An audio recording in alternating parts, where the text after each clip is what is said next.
say guys, hello. Hi guys, welcome back to another video with me. So for tonight's video guys, we are going to try soft spoken ASMR. So eto guys ang aking normal na boses, at ang oras ngayon guys ay siguro alauna na ng umaga. Alauna ng umaga guys, at tulog na yung mga tao. Ako lang yung gising kasi ito yung pinakatahimik na oras dito sa amin. Nagtry ako mag-film sa umaga guys, okay sana siya, kaso ang pinaproblema ko naman yung lighting, kasi sa gabi mas okay, mas stable yung lighting. Ang hirap sa umaga kasi cellphone yung gamit ko, at saka tinaray ko din yan sa akin digicam, hindi talaga, mas maganda pa rin sa gabi guys. This is my first time na magsa-soft spoken ASMR ako, and I hope na kahit pa paano ay marelax kayo sa mga ganito. I am really into talaga whispering, so yeah. And ano ba pag-uusapan natin ngayon? So eto, meron ako napanood ng movie na sobrang ganda. Kung ikaw yung tipo ng tao na hindi mahilig mag-movie kasi naboboringan ka agad, lalo na sa umpisa, kapag nakita mo na hindi siya okay, inaantok ka na, ayaw mo nang manood. Parehas tayo. Sobrang ayoko manood ng movie unless napaka-interesting at talagang maganda. So, yeah. Wala akong tiyaga sa mga ganon, sa panonood ng movie unless maganda talaga siya. So, meron ako napanood ng movie siguro mga 2 months ago na. Hindi ko na nakwento, but I believe ito na yung panahon. Ito yung best time na para ikwento ko sa inyo. So, ito, ang grabe talaga. Masasabi kong grabe. To the highest level. Hindi ako inantok. Talagang nakaka-excite. Umihiyaw pa nga ako guys. Kasi nga, ang ganda-ganda ng movie. So, ito ay kwento ng love. Kung alam niyo yung movie na to, please comment below. Titingnan ko kung tama yung hula niya. So, ito na nga. So, may isang director, isang stuntman, at isang director. So, itong unang director na to, meron siyang parang special na pagtingin dito sa stuntman.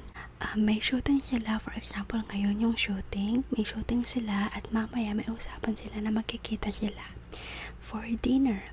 So, they are very excited. Sobrang excited nilang dalawa, guys. So, take note, sorry. Hindi ako ganong kagaling magkwento. Pero, tatry ko i-recall. Makakalimutin din ako, pero tatry ko i-recall, guys. Okay.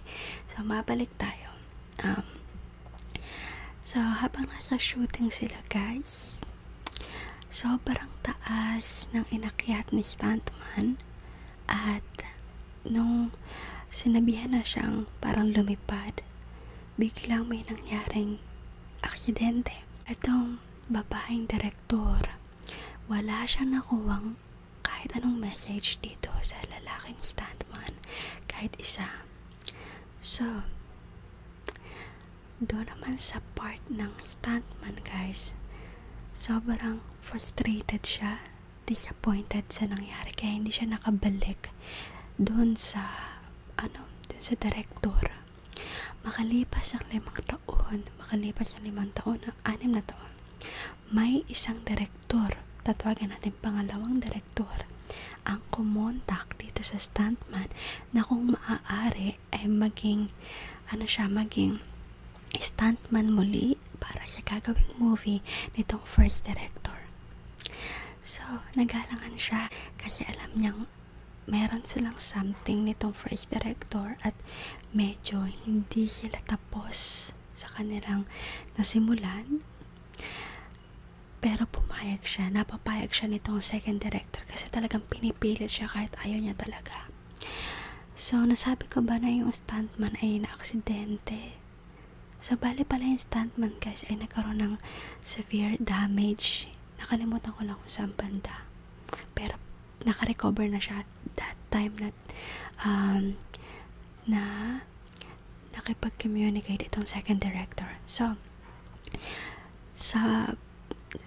Pumayag din itong stuntman na maging stuntman nitong first director.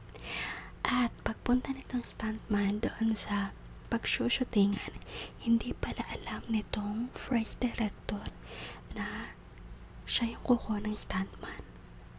So, while filming guys, while nagfi-film sila, tinanong nitong unang director, sabi niya, kung meron kang sasabihin sa babaeng iniwan mo noon, ano yun? Oh my god, grabe, napaka-personal guys. Diba ang personal? Tago sa puso. Tapos ang sabi nitong stuntman, alam ko na hindi ganito yung eksaktong words pero parang ganito yung dating. Alam ko na hindi niya ako mapapatawad, alam ko ang mahirap tanggapin, pero sabi niya na walang siya ng confidence, na frustrate siya sa nangyari kaya hindi siya nagpakita muli sa babaeng ito. Maiintindihan daw niya if ever hindi siya mapapatawad. So, ang sabi nitong first director na babae na sobrang ganda ako sa kanya guys, pati din naman doon sa lalaki ang pogi niya. But yeah, anyways, sabi nitong first director, bakit ang tagal? Bakit hindi ka man lang nagsabi? Valid reason ba yun? Tapos doon na sila parang nag-exchange ng messages while filming. Like, basta ang ganda guys, grabe. Ramdam na ramdam mo dun sa movie na meron talaga, na parang totoo, na meron silang pinagdadaanan guys. Tapos, maraming nangyaring plot twist. Sobrang dami ng twist guys, sobrang dami. Hindi ko in-expect, nagulat ako. Kaya talaga namang sobrang excited ako sa video na yon. Sobrang buhay na buhay kasi nga unexpected yung mga plot twist. Tapos ang dami nilang pinagdaanan guys, to the point na itong stuntman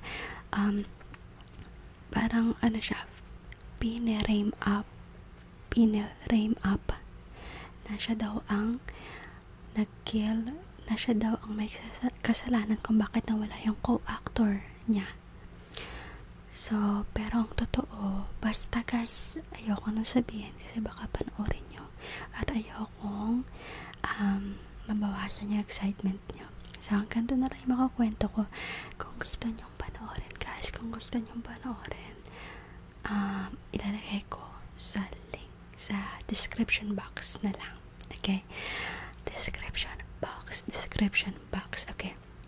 So guys, eto muli yung background na ginagamit ko. Kasi feeling ko mas calm, mas okay siya. Kaso nga lang problema ko yung lighting.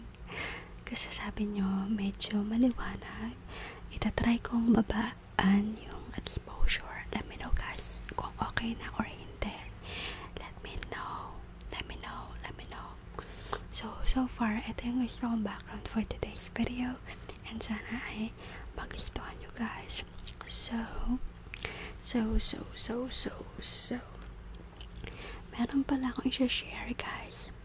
So, dahil soft spoken to, at ako'y napaka-soft spoken na tao guys, naaalala ko, merong nakapagsabi sa akin na hindi daw ako uunlad dahil sa ganito ako. Hindi ako nagtanim ng galit guys. Parang iniisip ko lang, bakit niya kaya nasabi yun? Galit ba siya? May nagawa ba ako sa kanya? Hindi ko alam, pero tumatak lang siya sa akin. Pero hindi ko dinibdib, tumatak lang. Siguro, kasi dati guys, grabe yung pagkaano ko, hindi magsalita, napaka-soft. Sobrang soft ko talaga guys, as in sobrang soft, like sobrang soft talaga. Kasi nung bata ako guys, hindi uso sa amin yung mag-share ng emotions, yung wala kang makakausap. Ano lang siguro, yung mga basic ano lang. Pero yung madaldal, hindi, walang ganun sa amin guys. So ngayon lang talaga ako nag-improve. Dala na rin ng ng panahon. So yeah. So yeah. Okay guys, so that's all for tonight's video. Actually, meron pa akong i-film. Inaantay ko lang talaga guys na kumalma yung mga kamay ko. So yeah, thank you so much if hanggang dito ay nakaabot ka. So let me know your thoughts about this video and I'll see you on my next one. Thank you guys. Bye. Bye.